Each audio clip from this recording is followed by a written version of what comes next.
E aí as principais células do osso alveolar são os osteócitos, osteoblastos e osteoclastos. O osteócito, ele mantém a matriz óssea. O osteoblasto, ele vai produzir, né, esse osso. E o osteoclasto, com C, ele vai degradar o osso. Então, assim, pensa lá numa doença periodontal, certo? O osso alveolar, ele tem esses três tipos de células. No caso, quando o paciente tem uma doença periodontal, esse osso ele vai ser reabsorvido, ele vai perder a inserção do dente. Por isso que quando o paciente tem uma doença periodontal, a gente consegue ver que aquele dente está solto, porque ele perdeu a inserção do osso. Então, quando o paciente tem uma doença periodontal, esses osteoclastos do paciente, eles vão estar muito mais elevados do que os osteoblastos, certo? Vocês estão estudando isso em imuno lá, acho que do Rank L, né? A gente consegue ver. E aí vão ter muito mais osteoclastos trabalhando do que osteoblastos e do que osteócitos. Por quê? Porque osteoclastos, eles degradam a matriz óssea. Então, esse osso está sendo degradado muito mais do que ele está sendo produzido. E pode passar. E aqui a gente consegue ver uma imagem histológica, só para vocês verem. Aqui está delimitado, né, por essa linha vermelha, o começo do osso alveolar, aí no caso, na mandíbula. Pode passar. E aí tem um segundo tipo, né, o segundo periodonto, que é o periodonto de proteção, que ele é exclusivamente a gengiva, só que essa gengiva ela é dividida em três tipos.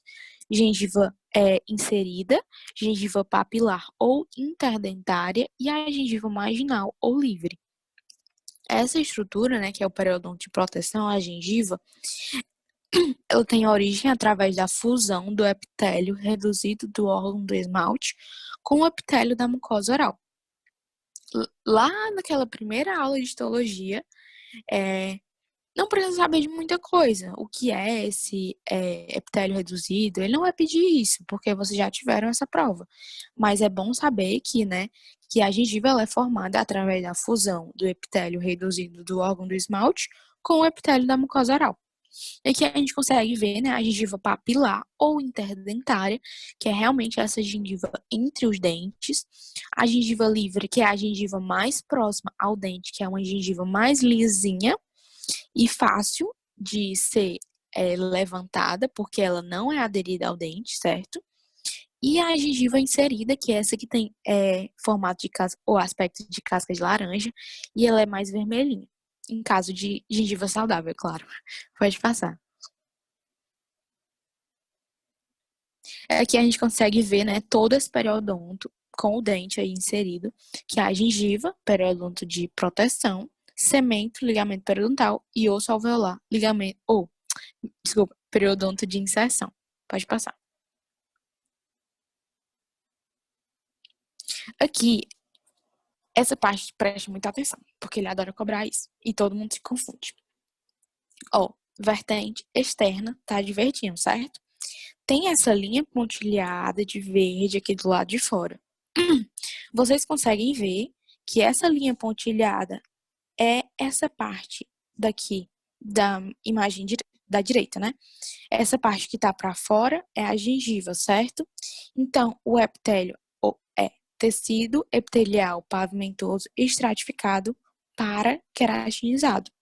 E a vertente interna, essa linhazinha amarela de dentro, entre o dente e a gengiva, que é tecido epitelial pavimentoso estratificado, não queratinizado. Vamos lá. Por que ele é não queratinizado? Essa parte de dentro, entre o dente e a gengiva. Porque lembra lá das primeiras aulas que eu falei que a queratina, qual a principal função da queratina? A principal função da queratina é a proteção, não é? Então, se tem uma coisa que está envolvida por várias outras coisas, ela não vai precisar da proteção. Então, por isso que a vertente externa ela é queratinizada, porque a vertente externa é a parte da gengiva, então ela entra em contato com alimento, com líquidos, tudo que a gente coloca dentro da boca, ela entra em contato. Então, por isso que é para-queratinizado, porque ela precisa dessa proteção. E a vertente interna é não queratinizado, lembra sempre disso. Então, vamos lá. Clinicamente, como é que a gente consegue ver isso? Você tá lá na clínica, vocês vão estar daqui a alguns semestres lá na clínica, certo? Fazendo um PSR do paciente, é um exame, né? E aí, durante o PSR, essas aqui na imagem da direita a gente consegue ver, tá vendo que tem uma sonda que ela tá cinza com preto? Então, essa sonda é a sonda Carolina do Norte. A gente vai colocar essa sonda, pode ser com a OMS também, é uma sonda que tem uma bolinha, certo? Aí, no caso dessa sonda, é a sonda Carolina do Norte. Aí a gente vai colocar essa sonda Carolina do Norte, né? Nessa vertente interna, que é entre o dente e a gengiva. E o que é que a gente vai medir no PSR? A gente vai medir o tanto de reabsorção óssea. Então, durante o PSR, a gente consegue ver se o paciente ele tem doença periodontal, certo?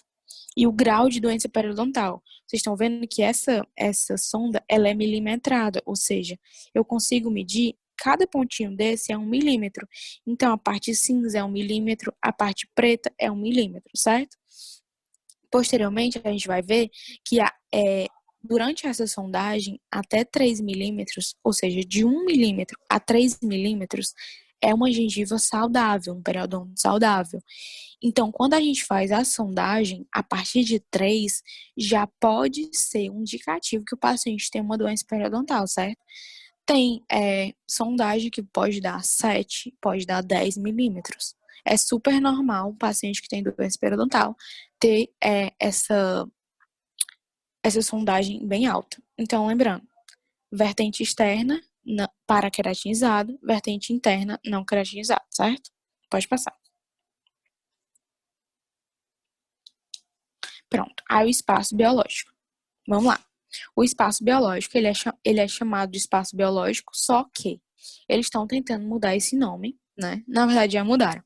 Agora é chamado de espaço crevicular gengival. É um espaço virtual, né? Que ele vai ser presente lá na vertente interna, lembra, na parte de dentro, que foi a que eu acabei de mostrar, do periodonto de proteção. E ele é compreendido entre o pico gengival e a crista óssea alveolar. O que é isso? Volta lá na imagem anterior, por favor. Pronto, aqui a gente consegue ver. Tá vendo onde a sonda tá tocando? Lá na pontinha da sonda.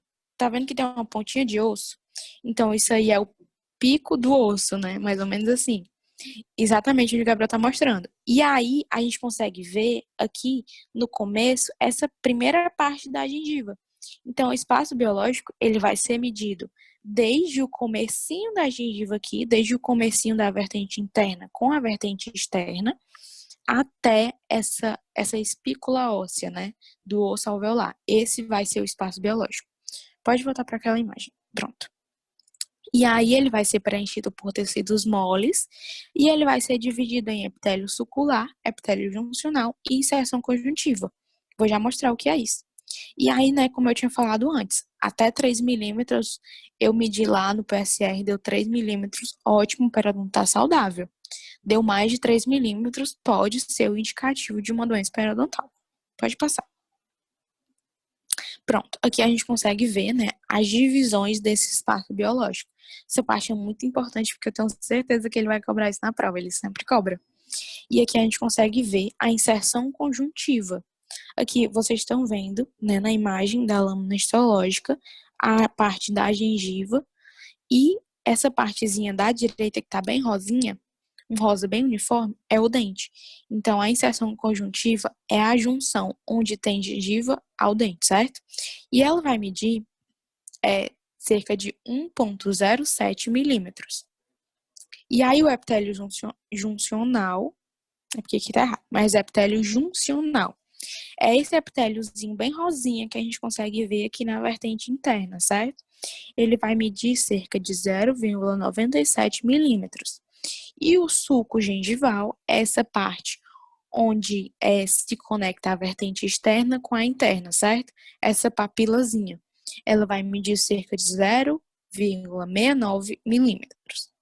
A gente vai entender agora para que servem esses números. Pode passar. Pronto, essa imagem aqui é a imagem quase mais importante de todo o slide. Precisam entender que o espaço biológico, como eu falei, ele é dividido em 3, certo? Sulco gengival, epitélio juncional e inserção conjuntiva. Então, se ele colocar na prova, Eu quero saber o tamanho do espaço biológico, certo? É, então, vocês vão fazer o quê? Se o suco gengival mede 0,69, se o epitélio juncional ele mede 0,97 e se a inserção conjuntiva mede 1,7, então se ele quer saber o espaço biológico, que é os três juntos, eu vou fazer o quê? Vou somar esses três valores, certo? Se eu não me engano, dá 2 e uns pontinhos, por aí. Dá Que é 2,73 milímetros. 2,70 e 2,73 milímetros. pronto. Eficiência aqui, viu? Ó, 2,73 milímetros.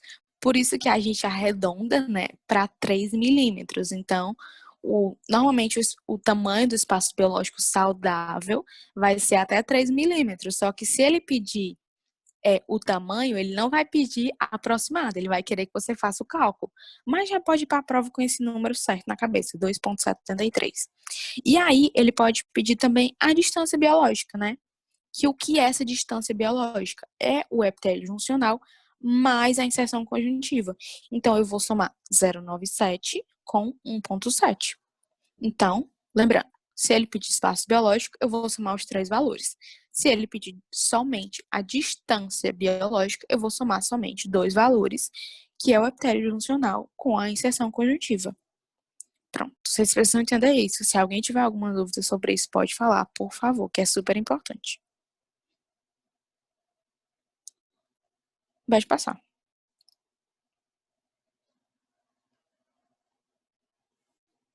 Pronto, aqui a gente consegue ver, né, o grau de doença periodontal, que a gente sabe que a doença periodontal ela começa lá na gengivite, não que toda gengivite vai evoluir para uma doença periodontal, mas que toda doença periodontal um dia foi gengivite, certo?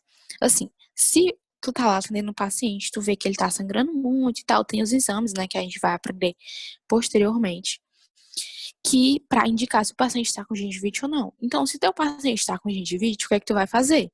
Tu vai dar para ele uma instrução de higiene oral boa, falar para ele, mostrar para ele como é que ele vai escovar, mostrar para ele como é que ele vai usar o fio dental, para que não progrida para uma periodontite. Mas se o paciente não foi ao dentista, não cuidou, não sabe nem o que diabo é periodontite, então ele tá lá fazendo uma péssima higiene bucal, então ela vai, né, é, evoluir de gengivite para periodontite.